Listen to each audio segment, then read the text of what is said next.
好，即马气象署已经解除杨柳风台的警报，也毋过呢，嘛着爱提醒民众，今仔日东部甲新竹以南伫个过道呢，也是会有雷公雨，而且这雨势会落甲真粗。另外，目前伫个菲律宾南海附近呢，也阁有这云系向北的前线，所以礼拜到后礼拜一这段期间，全台湾天气也是无啥稳定。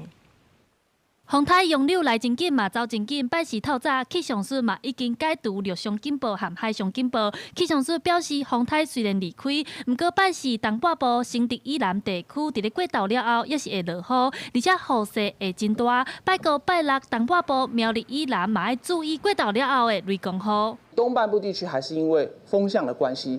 偶尔还是会有一些降雨出现，雨量上面断断续续的，可能累积还是稍微的比较多一点。